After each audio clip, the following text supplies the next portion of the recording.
Very cool. Thank you guys for being here.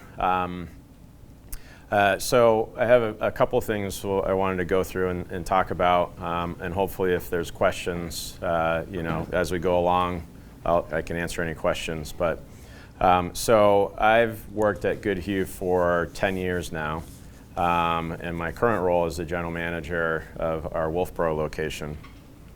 But the Goodhue has been around since 1903. Right here in Wolfeboro has been in business for now 120 years.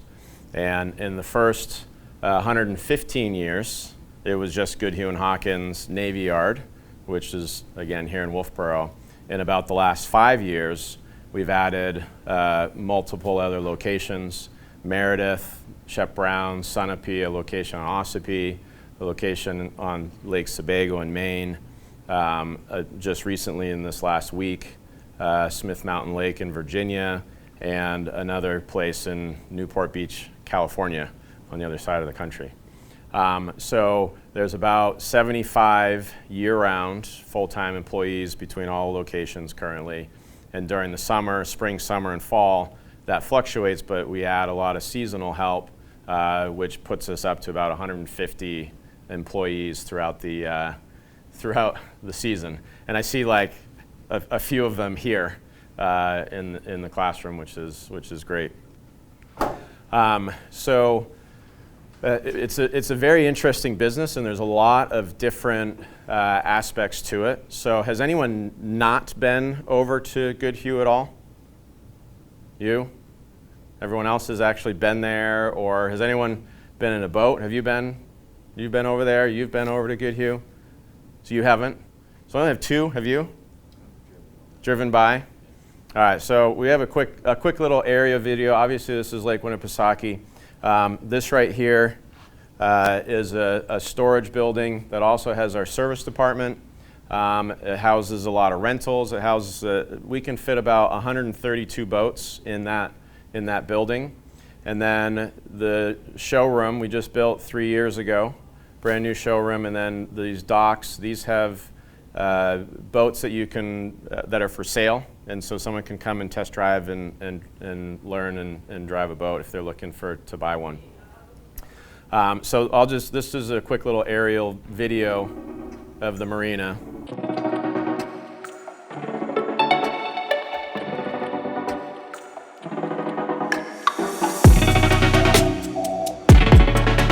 Can you welcome?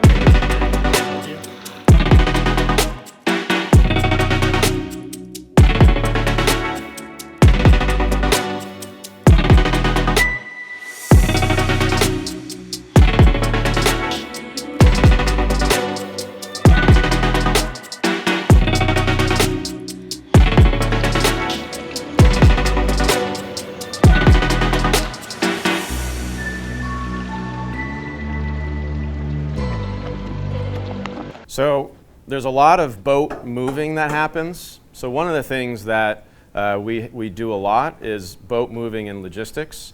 And but I wanted to list down through kind of some of the segments and things that we do, and we'll get into the boat moving. So we sell boats.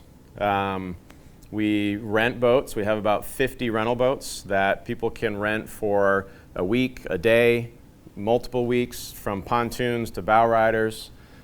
We also have a full service department. If you imagine boats that have issues or problems, we have a service department that takes care of and repairs. Winter storage is a big part of our business. And if we also have a program that's called valet. So what happens is if you don't have a home on the lake with a dock, we'll hold on to your boat and you can request on an app and we can launch your boat for you to go out and use it. We just started a boat club, so you can sign up to be a member of a boat club. We have a fuel dock, retail sales, detailing parts. There's a lot of different pieces within the marina industry, a lot of different segments that have their own kind of career path throughout the business. And if you were to think, we're just one marina. There's 20-something marinas around the lake, and that's just Lake Winnipesaukee, right? And there's other lakes and areas. We live in the lakes region, so just imagine how many opportunities there are within the marina industry, which it used to, I feel like in the past it seemed to be, people don't understand really that it's a year-round business, because you can only use a boat in the summertime, so you must only have work in the summertime. That's not the case. We have year-round positions and people that work full-time year-round as well. So one of the interesting things that I've learned over the years is, well, we'll jump into boat brands. So we carry a number of different boat brands. Cobalt is a stern drive or a bow rider. Mastercraft is a water type series, water sports boat. We also carry Chaparral, which is another bow rider down here. A pontoon brand, which is Sylvan. And we also have, some of these brands we carry in Wolfeboro, and some in the other locations. Boston Whaler. A lot of people learn to drive on a little 13-foot Boston Whaler with a 25 horsepower. So for non-Goodhue employees, how old do you have to be? For those, so no one that works at Goodhue can answer this. How old do you have to be to drive a 25 horsepower boat? Huh? Any age. That's right. It doesn't matter how old you are. Otherwise, you have to have a license. Otherwise, over 25 horsepower, you have to have a license. But you can drive a boat at 3 years old if it's a 25 horsepower or less. And Boston Whaler makes a 13-foot super sport that a lot of people learn to drive on. Some of the so those are the boat manufacturers. So different than the auto industry. So boat manufacturers, they build boats. They don't build engines, right? If you were to buy a Ford truck or a GM truck, who's building that engine? GM or Ford or whoever it is, right? So Cobalt doesn't make an engine.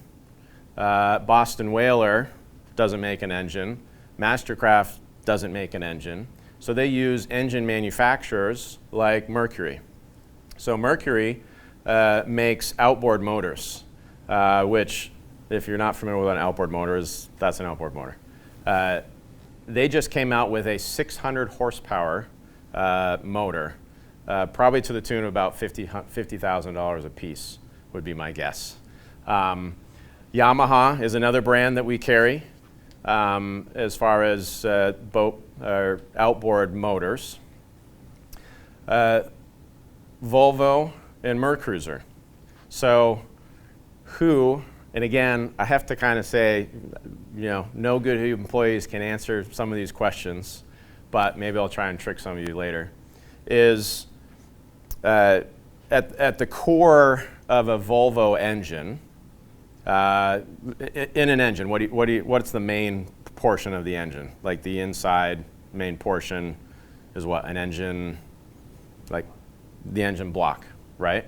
So, and then what happens is the Volvo, so Volvo doesn't make an engine block. They build this engine, but they don't make an engine block. Do you know where they get their engine blocks from? I know you guys know, maybe, most of you, Volvo anyways. Where do they get their engine blocks from?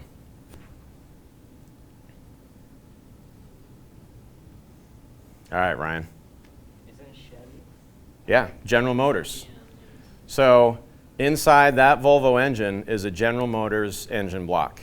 So Mercruiser used to make their own, or use General Motors engine blocks, but they started making their own block in the last 3-4 years maybe. And so what happens is Volvo gets to that engine and then they marinize it, right? So they've got the technology to put a stern drive and motor here. They do some different things, like you may have a fan for a radiator. Well, there's different ways to cool it. So same concepts though, we still need to, it still runs, it still has the pistons, it's still firing cylinders, except we're just doing it inside of a boat with a little bit different technology to power the boats. So very interesting. All right, so here you have a lower unit or a drive. So Volvo has those two propellers. Anyone know what we call those? What's that? They are counter-rotating. Yep.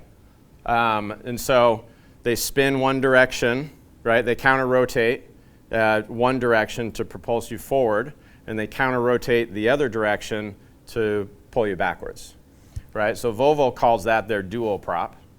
Mercruiser has a similar. This is just a single one. What's the Mercruiser called with the two props? Anyone know? No, it's the Bravo 3. Yep, so the Bravo 3. So the Bravo 3, this is an Alpha, but the Bravo 3 has two propellers on there as well. So very interesting that boat manufacturers don't build engines, they build boats. And they use other manufacturers to power their boats. And another style of boat that we deal with are inboards. So this is an Ilmor. So this is an Ilmor engine. It's a 6.2 liter in 630 horsepower engine. Still a General Motors block, but marinized and tuned by Ilmor. And then that prop shaft comes right up into the transmission here, and then that goes down through a packing in the hull and is what propels the boat. So when you turn the prop here, the prop wash comes back through what? Past this? What's this? The rudder. The rudder, right, to allow you to turn and maneuver that boat. So as far as the now, we're a marina. We don't build boats. We, receive them, we store them, we take care of them. So boat moving and logistics has become a very important part of our business, one of the things that we do very frequently. So you can imagine a salesman can't sell a boat, a mechanic can't work on a boat, a customer can't drive a boat, a rental can't use a boat until we move the boat. And so because not every boat fits in the water, you have to be able to put them and move them in a way that allows you to make the right time and allow everyone else within different departments or different customers use their boat. Boat moving and logistics is a big part of our business. So those boats just came from Cobalt, factory wrap. They just built them. They just showed up. So we have storage facilities.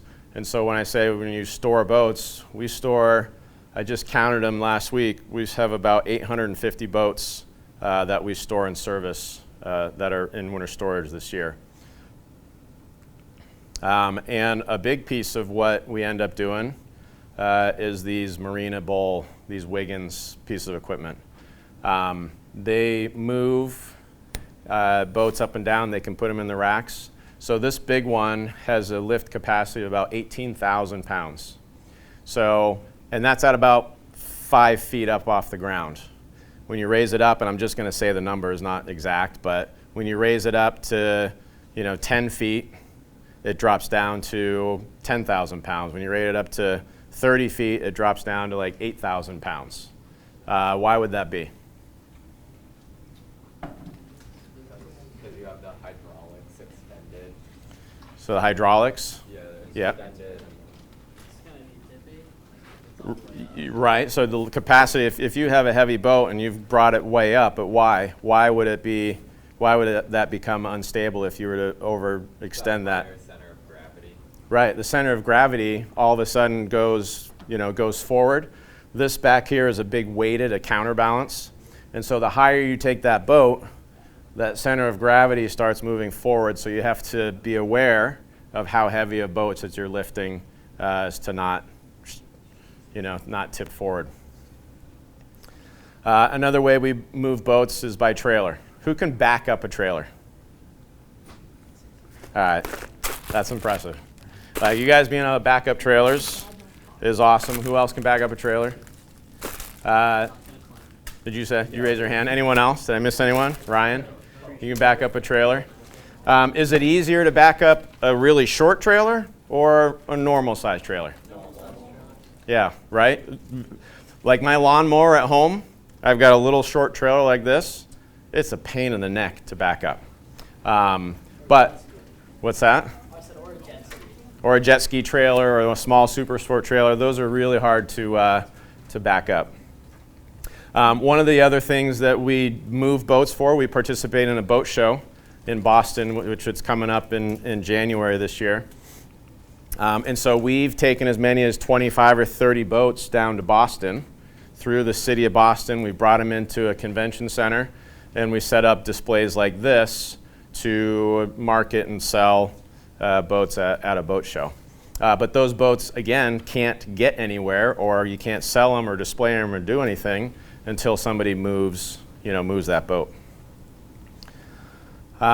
We deal a lot with manufacturers, so all those engine manufacturers, all those boat manufacturers, and they build some amazing crafts. Really cool advances in technology have happened a lot over the years. So this is a 33-foot Cobalt. It has three. We have this here, or had this here this summer at the marina. 3 outboard Mercury engines. Beautiful boat, rides great, a lot of fun. This is the dash. It's a pretty impressive, to me, a pretty impressive look, and to see it's got touch screens. You can control a lot of different things from the helm there. So one of the really cool, impressive things about this particular boat, and a lot of the boats nowadays that have more than one engine, so if you have 2 or more engines, they put this right here. What's this? Joystick. So, which this is your normal throttle, forward and backwards, right? And you're steering forward, neutral, reverse, instead of a drive and push the gas. This is how you. Anyone have any idea where you put the brakes on a boat? What's that? Nowhere, right? There's no brakes. So imagine coming into a dock and you have no brakes. Or imagine going into a parking spot and you have no brakes. So what do? Reverse. Put the boat in reverse to slow down until you stop, and then you got to make sure you do it the right amount. One of the awesome technologies that they came out with is this joystick.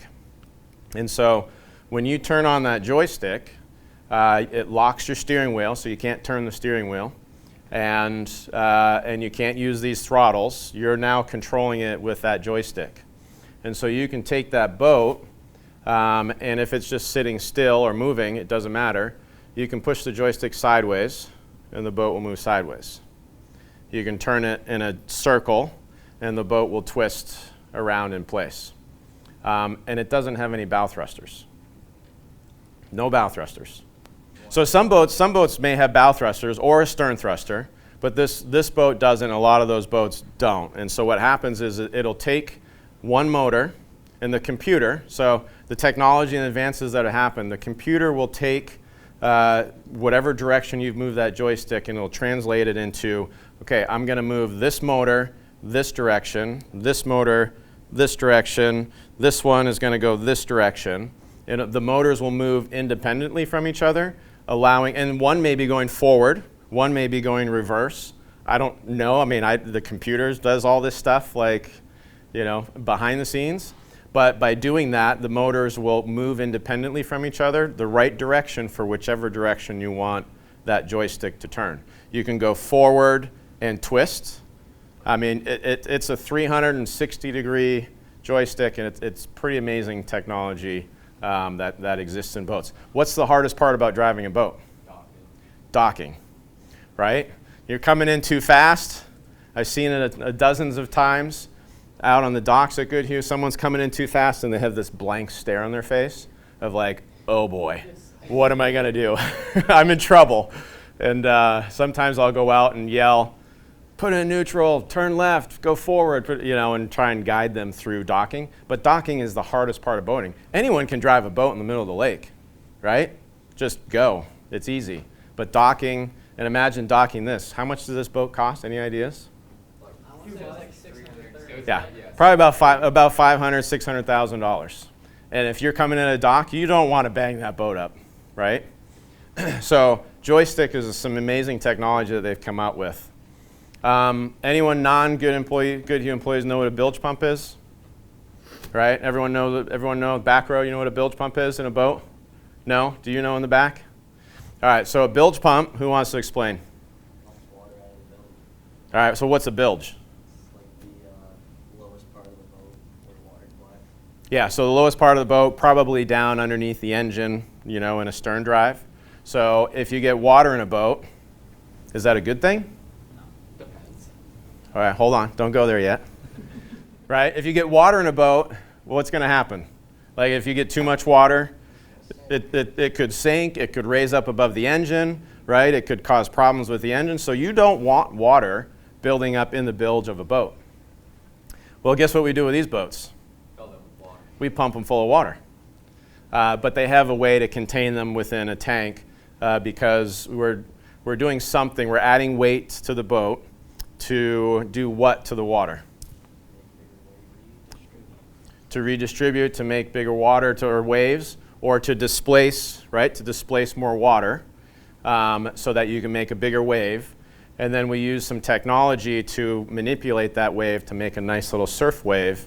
And that surfer does not need to be towed by any rope. They can just ride the wave as if it were on the ocean. So these manufacturers, they keep continuing in this technology and trying to advance. But boat building is very interesting. So I've been to multiple different boat builders places, Cobalt and Mastercraft, and you watch the build process. And so they create this mold. And so this is, you can say it looks like a boat, but this isn't the boat itself. And the first thing they actually do in that mold for like a Cobalt or a Mastercraft or a Chaparral is they spray gel coat in that mold. And then after that, the next step is they lay the fiberglass. And then ultimately, once that's cured, they take the boat out of the mold, like just the hull. And then they start adding in things like an engine, right? So you've the ability to work on and do all these things. You have wire harnesses, you've got, they work them down kind of an assembly and production line, and they go and they add all the components for the dash. All that dash has to be powered by something, right? So you've got all those harnesses that go up to the dash. I wanted to play, hopefully this will work, a quick video.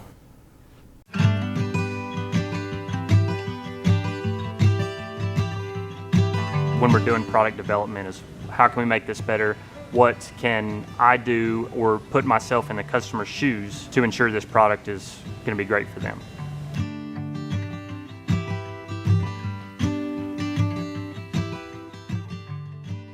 Hi, I'm Zach Gordon. I'm an engineering technician for Mastercraft Boat Company.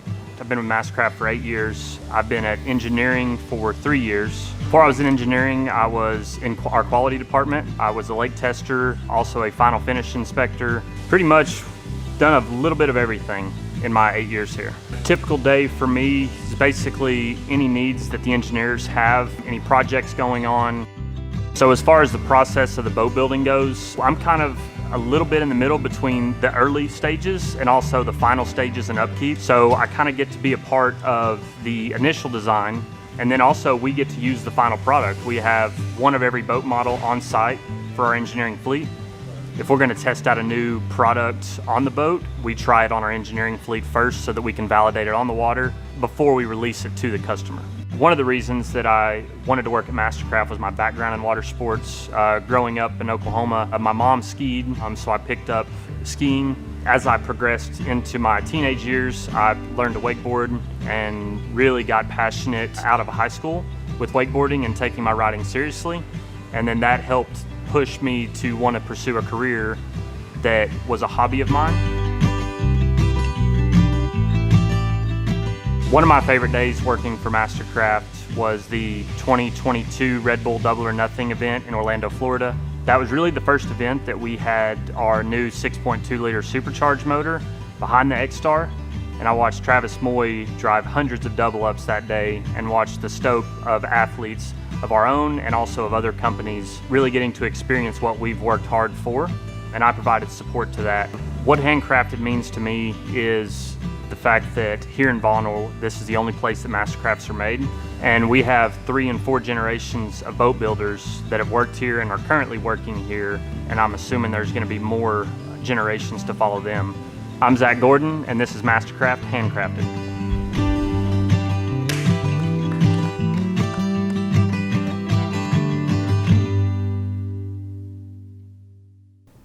So this boat, this is the back of a Mastercraft. This actually has that stern thruster. So not all engines have, like this has one engine, so you can't do that motion. So they've actually put this in, and then on the throttle, it has a little twist knob on the top, and you can twist and use that stern thruster. So these manufacturers do all these build techniques and things, and we have to know how to fix them, right? We have to know how to work on them, how to repair them. Things like this can happen. Pontoon boat, doesn't look like they're having a good day out on the lake, right? So there's a weld that gave way, or maybe they hit some rocks or something. That pontoon was full of water, so you have to fix it, which, you know, Mr. Reserve would be able to fix this thing with his eyes closed, if I were to guess, right? And then, let's see. And we also have to know how to take them apart. Right? So that's a hull, and that's a deck. They're built in two separate lines, and then when the boat's done, essentially they put them together. So this is our crew. We pulled this boat apart, disconnected all the plumbing, all the wiring, all the things, so now we can access certain items and things that we need to inside that boat to make a repair. And so there's a lot of parts. Components. Parts is another way. If you look at this ballast system, this is where we pump the water into. There's a lot of pieces, a lot of components. If you look at an engine, right? So a Mercury outboard, there's diagrams, and there's so many parts and components to know what is what, and they all have their own place, and they all have their own specific duties, and being able to order and know if you're getting the right part for the right motor from the right manufacturer takes a lot of knowledge and understanding. So if you were to take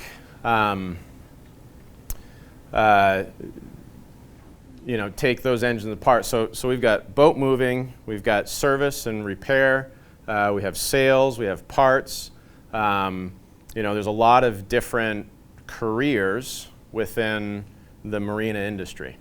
One of the fun parts to do is designing boats. And so we play around a lot. I need a volunteer that wants to come up and design a boat. I'll make a R6, sir.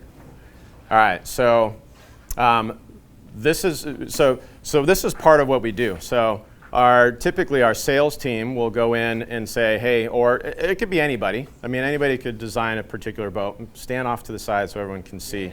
So we pick the colors and pick the options, and then we send it to the manufacturer, and we say, build this boat. And then they will take that, turn it into their production line, and they will actually build that boat to the specific colors, the engine size, the particular options that you want to add, and they will build that boat exactly how we told them to build it. And then it'll show up on that trailer, all wrapped. Sometimes a customer can come in or buy a boat at the boat show and say, yeah, I want to build this boat, and we'll build it for them, or they'll build it. We'll get it in the spring, put it in the water, prep it, get it ready, and they'll, enjoy their boating on their new boat. So we're going to grade him, see how good of a boat he designs. It's not going to be good. It's not going to be good? No, I'm just kidding. It'll be good.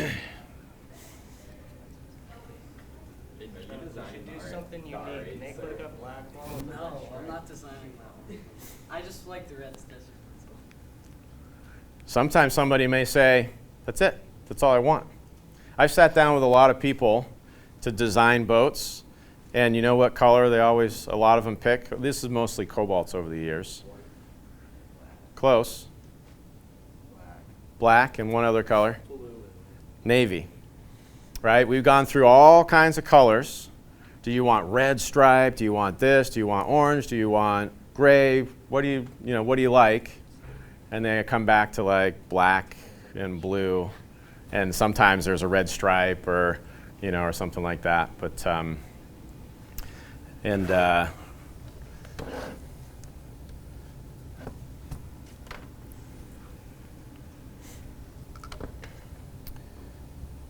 oops, how we doing over there?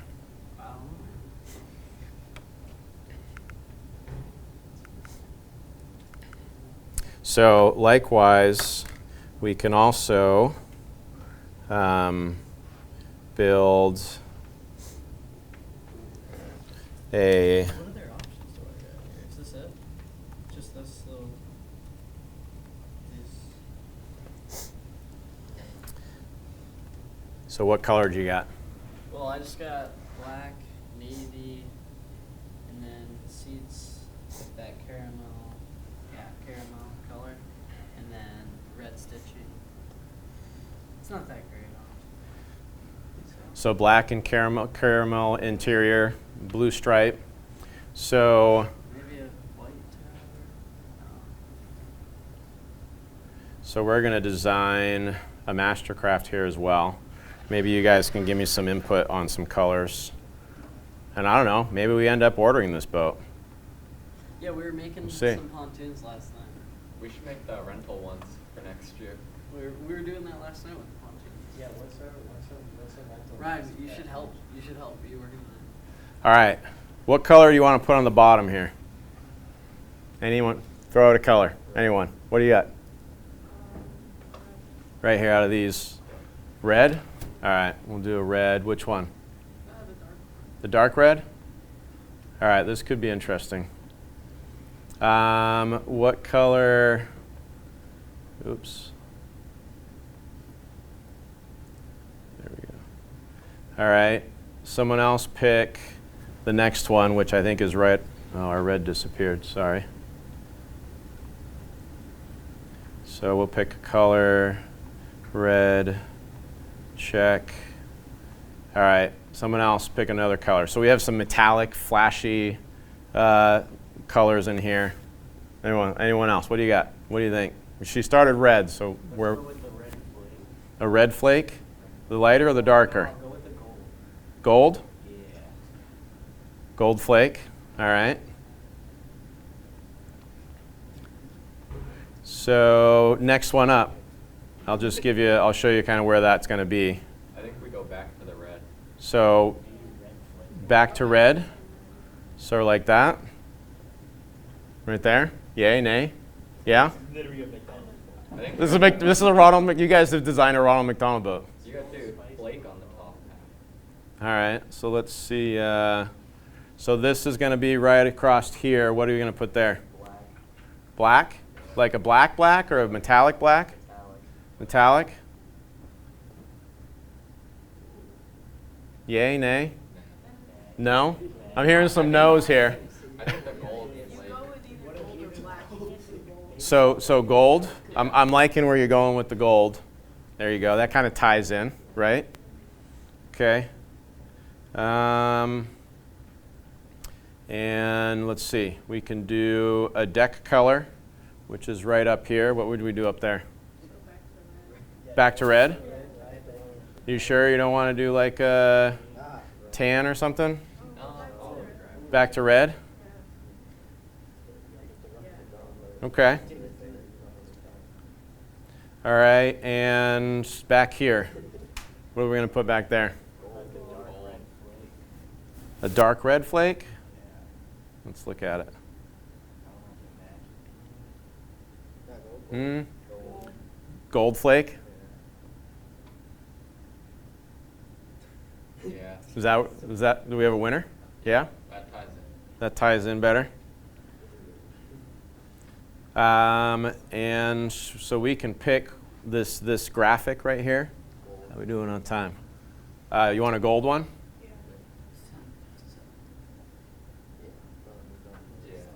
Is that all right? Yeah. So that's not it though. You also gotta design the interior. So come to the interior, right? And here's a lot of choices on the interior. So interior, let me just show you kind of where this is going to end up being. So this is a good main portion of it. So what color are we doing inside?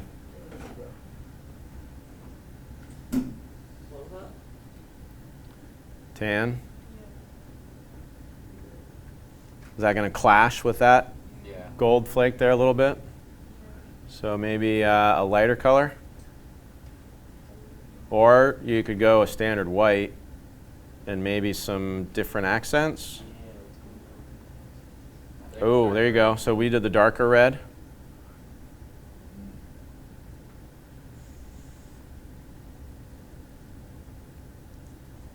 Does that match better, that color? I think up to the right a little bit. Oh, up here? Yeah. All right. And let's see, we've got another third option in here. Red again. And you know, we can actually, I'm going to move here too. You can actually, like the stitching, this is how customizable you can get these. Like you can pick the logo, what it looks like, but I also can pick the thread color of the upholstery. So we could do either a red or a white or a gold stitching. It may not show it very well. Oh, it does. So if you pick a red stitching, it'll show inside that way. You can look at different angles, see the boat you designed, kind of look through and decide, hey, is this something that you would like, right? And so they would build that boat to the exact specifications of what we designed or you designed to build that boat. Now, we also have to build boats to have in inventory, right, for sale. And so you have to be careful in how you design boats, because was somebody going to, like, would you be comfortable ordering this, I don't know, yellow, orange. Like if we ordered that boat like that and no one was buying it, do you think we would sell that very easily? No. Right.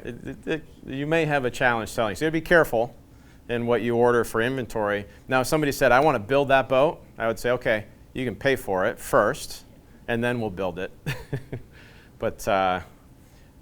So there's a lot of, within marine industries, how many marinas are there in the world? Right? How many marinas are there in the lakes region? Oh, yeah. It's like Great East everywhere. There's a lot, right? There's other lakes in New Hampshire. There's, how much coastline does the United States have, right? There are marinas up and down the coastline all over the country, all over the world. These boats, these engine manufacturers, they ship and they deliver and they have dealers all over the world. And within a marina business or industry, there are so many different career paths within the industry and all over the world. We live in a seasonal area, and so a lot of times some people may think that, well, because, and I get this question all the time, is what do you do in the winter? Right? You're not boating. People aren't driving boats. What do you do in the winter? Service. You guys are doing some of this stuff, right? So there's a lot of service. So imagine 850 boats is what we have in storage just for Goodhue and Wolfeboro. Well, guess what? A lot of them need to have tune-ups. A lot of them need to have, does anyone know what a water pump impeller is? They need to be scrubbed. Right? So your radiator, right? Same function, your radiator. So that there's a little impeller in there that needs to be changed every so often, or else it'll, your engine won't be cooled. They were doing that yesterday. Yeah, so a lot of these routine maintenance items need to happen throughout the winter because you just don't have time to do them. From the time someone's done with their boat to the time the lake freezes, it's a very short window. And so what we do is we get those boats back out and we service them, we fix them, repair them, we work on them, we do gel coat repairs, we do engine maintenance, we do other types of jobs, we do detailing and cleaning. And so by the time the spring comes around, all 850 of those boats have to go back into the water, and there's no time to do any of that maintenance in the spring because during really the month of May and June, 850 boats need to go in the water, and there's just not enough time. And so you can imagine the logistics, the service, the sales, the parts, they all have to work, together to accomplish this task of getting all these boats recommissioned in the spring and ready for a customer to come pick it up. So, how are we doing? 2 minutes. Any questions at the end here that anyone has? No? So if you guys want to design a boat and send it to me, we'll see if we order it and order it to the colors that you pick. I'm not sure on this one. I'm not sure. Ronald McDonald, if he's around, then I hear what you're saying. maybe we contact McDonald's headquarters and say, hey, the Lakes Region Technology Center designed this boat just for you guys. Let's build it, and then So who wants to reach out to McDonald's headquarters? No, you can send it to like the Ronald McDonald House. The Ronald McDonald House. They use it. Yeah, I work at McDonald's. Well, there you go. You got the connection. Awesome. Anyways, well, if you think of any questions or if you want to design a boat and send it to me, I'll present it to a panel of judges to see which one that we order or which one wins. What's that? You should be the panel of judges. So we'll flip it around. So we'll design them, we'll bring them to you guys, and you guys judge on which ones we should build. Anyways, my card is over there. If anyone has questions or wants to know more or learn more, certainly I'm available to answer any other questions. There's some stickers I gave you guys. There's some candy. Don't leave without taking a handful of candy. So, nice to meet everybody. Have a good day.